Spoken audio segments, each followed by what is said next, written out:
The following podcast may not be for all listeners. Listener discretion is advised. I've always been obsessed with stories, both reading and writing them. As a writer, I've learned that there are stories, legends, and books that hold ancient secrets, some so massive that they defy explanation. I don't mean massive secrets.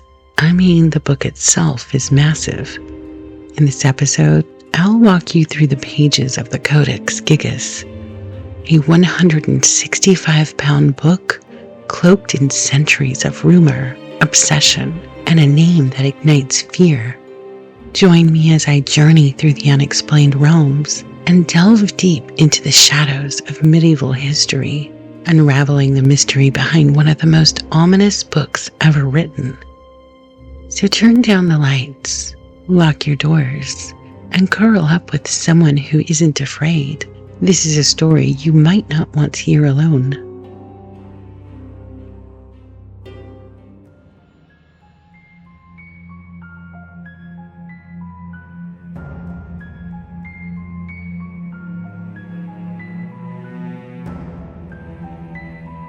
This massive book is known as the Codex Gigas, the giant book. Though some call it the Devil's Bible, it tips the scales at an unbelievable 165 pounds. Its cover is made of thick wooden boards. Bound in worn leather, the edges reinforced with metal, as if those who made it knew it would have to withstand centuries of unease. Inside, the book is composed of 310 pages made from vellum leaves, each crafted from calfskin parchment. Legend said it originally held 320 pages, but at some point, whole sheets were torn away. People whisper about these vanished pages, weaving tales about the infamous Devil's Prayer, supposedly ripped out to keep it from the world. The Codex Gigas is packed with darkness and mystery. It holds 5 entire texts within its covers, bringing superstition and fear to those who don't understand it. The large book isn't just known for its size, but it's known as an extensive library in a single volume, containing an astonishing range of texts that spans centuries of knowledge and belief. The largest section, and the one that sets the book's dark reputation, is a nearly complete Latin Vulgate version of the Old Testament Bible. From Genesis to the prophets and the wisdom books, it's all included. After the biblical texts, the Codex Gigas brings us into the ancient world with the historical writings of Flavius Josephus. It contains his writings, the antiquities of the Jews, and the Jewish War, crucial sources that chronicle Jewish history, rebellions, and Roman rule over Judea. Grounded in first-hand experience and vivid detail, I wondered about the importance of these texts and why they were chosen to be in this large book. Flavius Josephus didn't just record history. He exposed the fault lines running beneath the rise of Christianity, revealing the tangled mess of politics and violence that shaped the world of the New Testament. Thanks to Josephus, we have our first real glimpse into the hidden sects operating at the margins, such as the Essenes, the reclusive sect that, as most scholars agree, authored and guarded the Dead Sea Scrolls. Their secrets were hidden away while empires rose and fell around them. I'll dig into those scrolls in detail in another episode, but for now, know this: Josephus' words let us trace the shadowy beginnings of a faith that would soon outlive Rome itself. Most likely, this is why his texts were included in the Codex. Next in the Codex is an encyclopedia drawn from the mind of Isidore of Seville, titled The Etymologies. This medieval reference was one of the most important textbooks of its age, a sprawling attempt to categorize and explain all the wisdom of the ancient world. From theology to natural science to grammar, when Isidore wrote the etymologies, he wasn't just piecing together a book, he was fighting the darkness closing in on the civilized world. The Western Roman Empire had fallen, and with it, libraries smoldered and heads rolled. Knowledge that had once been common currency was slipping away, choked out by chaos and war. Isidore tried to salvage what he could, desperate to hold on to the shape of a world that was already crumbling. His work is less a textbook than a lifeboat, cast adrift on a sea of ignorance that was swallowing Europe whole at the time. The fourth section shifts tone entirely, becoming a medieval medical library. It's titled The Art of Medicine. It's not a single book, it's a compilation of medical information. There are treatises on everything from diagnosing fevers to herbal remedies and bloodletting, a medieval science that was both advanced and superstitious, preserved side by side. Texts that would have served as the foundation for medieval physicians. Hidden in this section is cutting observations written by Hippocrates, including diagnosis and prognosis of the nature of disease. These aren't just idle musings, they're diagnostic fragments, offering insight into the unraveling of a body. Hippocrates even sketched out how to read the future of an illness through a fever and sweat, predicting whether the suffering would drag on, resolve, or turn fatal.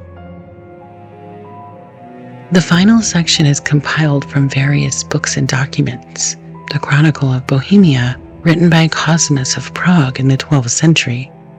This is one of the earliest and most influential historical records from Central Europe, describing the legends, rulers, and significant events that shaped what is now the Czech Republic. This section also contained a calendar, necrology, magic formulas, and charms, as well as other writings, such as a 5-page confession of sins by a churchman. This letter is found near full illustrations. There are 2 full-page depictions, one of a heavenly city, another a portrait of Satan. The magic included within these pages was a short collection of 5 specific texts, 3 exorcism-like formulas, and 2 charms. The charms were practical rituals designed to invoke supernatural forces, saints, or divine power. Others were spells to heal sudden illness, and included instructions on how to write the spell on an object. Bound together, these texts make the Codex Gigas not only a marvel of craftsmanship and curiosity, but also a snapshot of the intellectual landscape of the medieval world. Scripture, history, science, and regional lore, all in one haunted volume. If you're like me, you're thinking, who compiled this giant book full of universal knowledge? Through handwriting analysis, it's been determined that one person wrote the entire book. Every letter, every illustration, every illumination was created by one man. It is traced back to a highly dedicated scribe in the early 13th century from the Benedict monastery in Bohemia, which is now the Czech Republic. Scholars have estimated that even working on this text daily for 6 hours, it would have taken 20 to 30 years to complete. This takes us back to the book's name. Some call it the Devil's Bible, based on a legend. The legend states that the scribe was a monk who was sentenced to be imprisoned alive in a wall for breaking his monastic vows. To earn his freedom, he promised to write a single book containing all human knowledge. Realizing the task was impossible, the legend claims that he made a pact with the devil, trading his soul for the devil's help to create the book. While that is a fascinating legend, scholars believe it was created by a dedicated scribe over a period of decades. The giant book changed hands multiple times from 1477 to 1593 and was kept in the library of a monastery in the Czech Republic. In 1593, it was taken to Prague, the capital of the Czech Republic, where it was part of the collection of Emperor Rudolf II. Rudolf was a patron of the arts, science, and occult studies. He had a cabinet of curiosities in his Prague castle. This large book satisfied his eclectic tastes, but when the Swedish army looted the Prague castle, they confiscated the book, and the giant book now resides in a glass enclosure in the National Library of Sweden in Stockholm. You can almost feel the scribe's fear, the suspicion that old truths were slipping away, lost to fire, war, or simple forgetfulness. So he crammed everything he could salvage into the pages of this hulking book, as if paper and ink could hold back oblivion. The real reason for its creation is buried with its maker. Maybe we'll never unravel it. Perhaps some things are destined to be lodged in the shadows of the unexplained realms.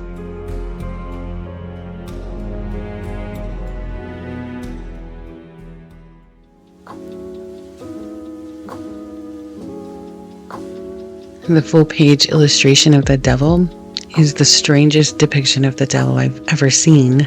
It kind of looks like the goblin from the movie Labyrinth. His toenails are painted red. So as we close the covers of the Codex Gigas, for now, it's hard to shake the chill that lingers, not from the so-called devil's portrait trapped among its pages, but from something quieter, more human, the fear of forgetting.